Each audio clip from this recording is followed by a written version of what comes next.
Oi, meu nome é Samuel e eu vou dar início à nossa apresentação das análises heurísticas.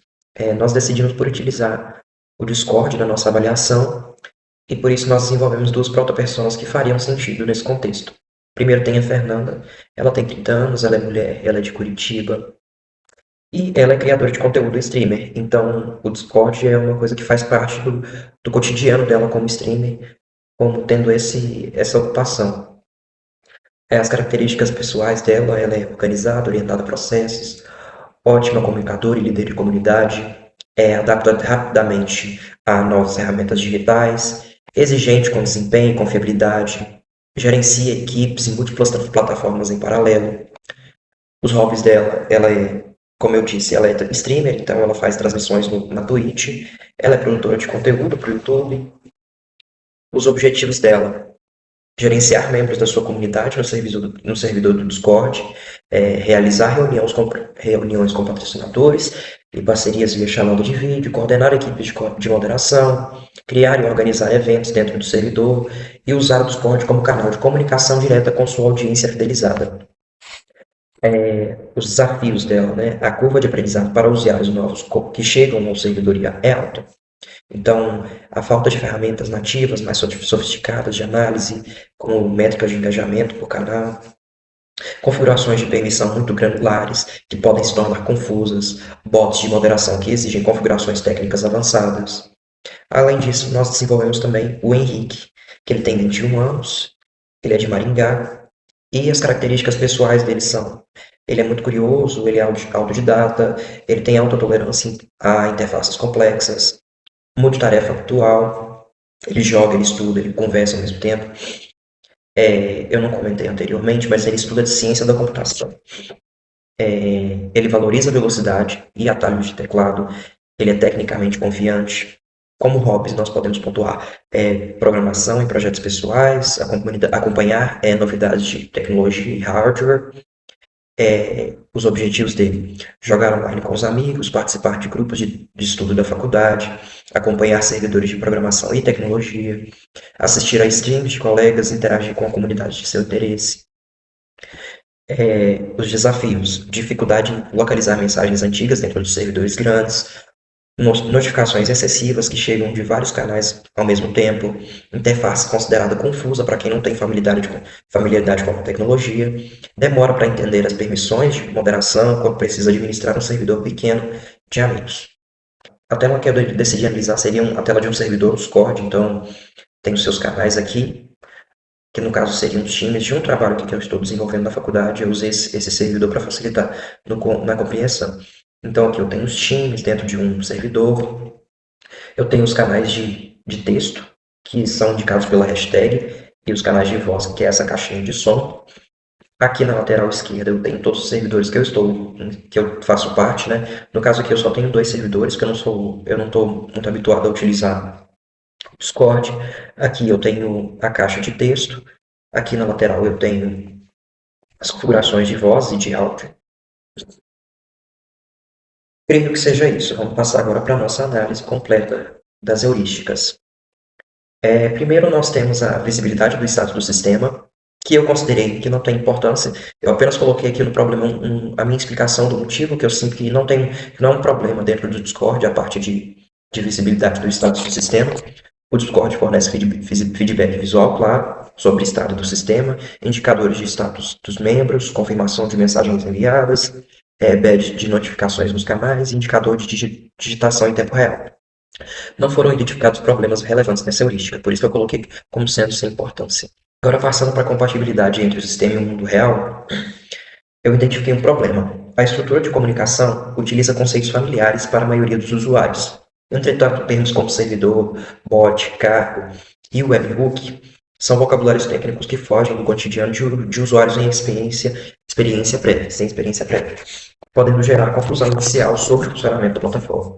Então, se você é uma pessoa mais velha, se você é uma pessoa que está tendo um contato mais inicial com a plataforma, essa parte pode ser mais complexa para o usuário. Então, tem certos termos que não podem não ser tão fáceis de você identificar de início, se você não tem contato com o Discord já há um certo tempo. Então, eu acho que seria interessante alterar isso. Então, não necessariamente alterar os nomes, mas, por exemplo, tem ali um nome que talvez não seja mais fácil para ser identificado, como, por exemplo, bot. Eu posso colocar ali uma caixinha de texto ali, onde o usuário passa o mouse e tem uma explicação do que seria isso.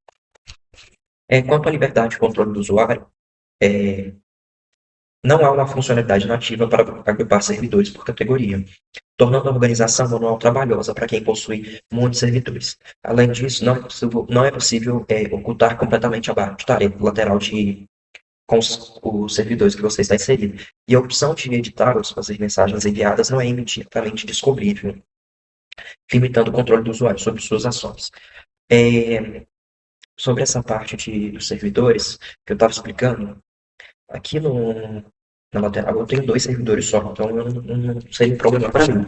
Mas para uma pessoa que está inserida em vários servidores e que gostaria de organizar eles por categorias para facilitar quando você quer encontrar um servidor, não é possível fazer isso. Então essa seria uma problemática já do Discord. Além disso, essa barra aqui, como você pode ver, o Discord ele é um pouco muito visual, tem muita coisa na tela, ele é muito poluído. Então, se você quiser, por exemplo, ocultar essa barra lateral com servidores, você não consegue. E isso eu considero também um outro problema. Quanto à consistência de padrões, os ícones, menus e padrões visuais mantêm comportamento consistente em toda a plataforma, seguindo convenções de aplicativos de comunicações modernas. O padrão de hashtag, por exemplo, para identificar um canal de texto e o alto-falante para identificar um cabo de voz. Então, isso não é um problema, eu não considero isso um problema no Discord, então por isso que eu coloquei como sendo essa importância. Agora, quanto à prevenção contra erros. O Discord permite o envio imediato de mensagens com um simples Enter, sem etapa de confirmação. Em situações de distração, o usuário pode enviar mensagens incompletas ou no canal incorreto, sem que a plataforma ofereça mecanismos preventivos mais evidentes. Então, para quem está começando a utilizar o Discord, pode não ser tão fácil. Por exemplo, você enviou uma mensagem no canal errado. Pode não ser tão fácil você apagar essa mensagem de imediato. Você pode não conhecer a plataforma, pode não saber como fazer isso. Então, era uma coisa que poderia ser mais clara. Também considerei esse um erro cosmético. Reconhecimento em lugar de lembrança. A interface mantém canais, mensagens e opções visíveis durante a navegação, reduzindo a necessidade de memorização. O canal ativo é destacado na barra lateral e seu nome é exibido no topo da área de chat. Não foram identificados problemas nessa heurística. Como eu disse, esse aqui é um problema sem importância. Pelo fato de o Discord ser uma plataforma muito poluída, todas as informações que você precisa estão na sua cara, tá? Pode ser um problema para quem tem dificuldade em se adaptar, mas é também um benefício, porque você não tem que ficar procurando onde é que estão certas coisas dentro da plataforma. Flexibilidade e eficiência de uso. O Discord oferece recursos para usuários avançados, como atalhos de teclado, menções, comandos de barra e pesquisa com filtro. Contudo, esses recursos são pouco sinalizados na interface, fazendo com que o usuário iniciante demore a descobrir funcionalidades que aumentariam sua produtividade. Se você não está tendo contato inicial com o Discord, pode ser difícil você aprender a utilizar certos atalhos dentro da plataforma. Então, eu considerei também esse um erro cosmético, porque é uma coisa que você tem que ter um certo conhecimento dentro da plataforma primeiro para você conseguir utilizar. Não é tão na cara assim. Projeto minimalista e estético. A interface exibe simultaneamente listas de servidores, canais, mensagens e diversas opções de interação. Essa densidade de elementos pode causar sobrecarga visual para usuários iniciantes, dificultando o foco na tarefa principal de comunicação. Eu considerei isso também um erro cosmético, porque não é uma coisa tão séria assim, mas para quem está tendo um contato inicial com a plataforma, pode ter muita dificuldade para aprender a desenvolver e realizar certas atividades lá dentro. Eu não sou um usuário tão assíduo da plataforma, mas eu considero ela uma plataforma bem difícil para quem está começando. Eu ainda não sei utilizar tudo que a plataforma oferece, eu não sei utilizar tudo que tem lá dentro, porque demanda uma certa prática para quem está começando agora. Auxiliar os usuários a reconhecer, diagnosticar e recuperar-se de erros. Quando ocorrem falhas de conexão ou erros no envio de mensagem, as notificações são discretas e apresentam informações limitadas sobre a causa do problema, sem sugerir passos concretos para a resolução. Esse também é um erro cosmético. As notificações ficam no área separada, está ali visual para você, mas não é tão visível quando chega uma notificação, quando tem alguma falha. Então, esse também eu considero um certo problema dentro da plataforma. Ajuda e documentação.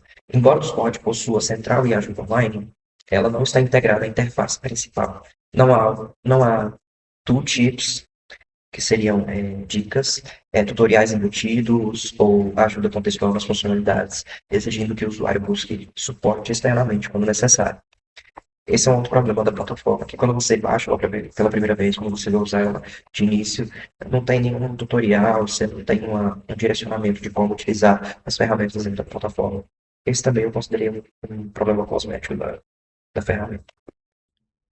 Olá, meu nome é Jonathan. Estarei apresentando a avaliação heurística da tela de configurações gerais do Discord. Os pontos encontrados foram de cosméticos, que não há uma necessidade imediata de solução. Estarei primeiro apresentando os 3 pontos e depois demonstrando 2 deles no Discord. O primeiro ponto foi consistência e padrões. A gente vê que as configurações são tanto encontradas nas configurações gerais quanto em cada servidor. Então, não tem um padrão onde você configurar cada item, por exemplo, notificações e privacidade. Cada servidor pode ter uma configuração diferenciada. O segundo ponto foi um projeto minimalista e estético. A gente encontrou que nas configurações gerais ele tem uma densidade alta de configurações e toda vez que você vai configurar alguma coisa, você pode acabar se perdendo aonde encontrar aquela opção ou às vezes nem configura por simplesmente levar muito tempo. O terceiro ponto a gente não conseguiu simular, mas como usuários a gente conseguiu implementar aqui na avaliação heurística, que é auxiliar os usuários a reconhecer e diagnosticar e recuperar-se de erros. É, é aquele velho problema de uma mensagem genérica quando algum erro acontece. E normalmente depois que esse erro acontece, você reinicia a aplicação, você sai e entra da ligação, até que se resolva, sabe? Você não tem um guia para onde prosseguir com o erro. Aqui está o menu de configurações gerais. A gente já vê a alta densidade de configurações que tem aqui, entrando no oitavo ponto. E também que as configurações tanto se encontram no geral e em cada servidor. Por padrão, vem todas as mensagens, que a gente comentou das notificações. Todas as mensagens que o servidor receber, você vai receber como notificação. Às vezes, por servidor, pode ter 200 a 500 pessoas. Então, se você tiver muitos servidores, as notificações serão muito exaustantes. E você tem que ir lá, cada servidor novo que você entra, configurar as notificações. Boa noite. Eu vou explicar então sobre a tela que ficou para mim explicar, que é a tela de ligação, quando você entra em uma chamada no Discord. O primeiro ponto não se aplica, o segundo também não se aplica. O terceiro, sobre liberdade e controle do usuário.